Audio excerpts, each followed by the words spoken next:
अस्सलाम वालेकुम friends, welcome back to top smarties. Drama serial Mayi Ri जो काफ़ी इंटरेस्टिंग हो चुका है। जब वाहिद और एनी के सीन आए बहुत अच्छा लगा।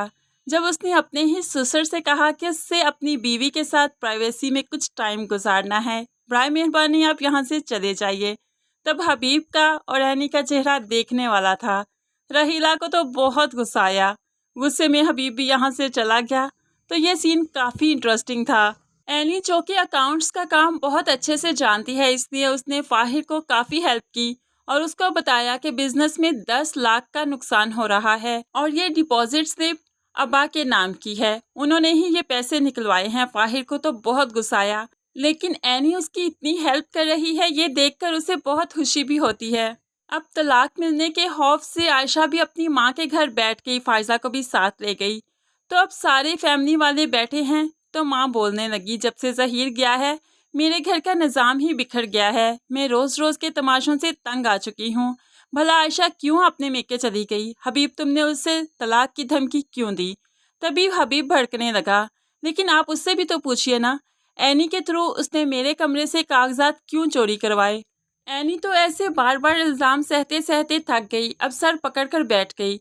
लेकिन यहाँ पर फाहिर वो हिम्मत नहीं हारा। फाइल चचा के सामने रखते हुए कहने लगा, कारोबार में 10 लाख का नुकसान हुआ है और ये डिपॉजिट स्लिप आपकी ही जेब से निकली है, आपके नाम की है। बताइए वो पैसा कहाँ पर है? अब हबीब अपनी चोरी भला कैसे मानेगा? डिपॉजिट स्लिप पकड़ते हुए उसे फाड़ कर फेंक देता है और कहने लगा, ये छोटे मोटे नुकसान तुम्हें बहुत याद हैं। वो फाइल, वो कागजात कहाँ हैं जिनकी वजह से हमारा कारोबार बंद भी हो सकता है? अब साइका सबको हकीकत बताना चाहती थी, वो कागजात देना चाहती थी, लेकिन फराज उसे बार बार होंठों पर उंगली रखते हुए मना करता रहा, खामोश रहो। लेकिन साइका खामोश नहीं रही, जाकर भाई को कागजात दे दिए। ये हैं कागजात, मेरे पास हैं। यहाँ पर तो एनी हक्का बक्का रह गई कि ये पुप्पो के पास कागजात कैसे आए, लेकिन समीना की जान में जान आई। क्या हर कार कागजात मिल तो गए। दूसरी तरफ फराज गुस्से से न ढाल कि इतनी मेहनत की मैंने, मुलाजमा को इतने पैसे भी दिए और मेरी ही बीवी ने मेरी मेहनत पर मट्टी डाल दी।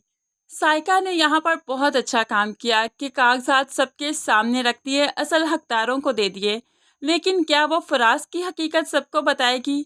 क्योंकि उसने फराज के साथ पूरी ज़िंदगी गुजारनी है, इसलिए हमें नहीं लगता कि वो फराज को बेनकाब करेगी। लेकिन अपनी माँ के सामने अपने शोहर की हकीकत ज़रूर बताएगी कि कितना घटिया इंसान है वो, जिसके साथ आपने मेरी शादी की। तो फ्रेंड्स, आपको क्या लगता है, साइका सबको हकीकत बताएगी कि माँ को ही चोरी में बताएगी, ताकि माँ को एहसास हो कि फराज कितना गलत इंसान है?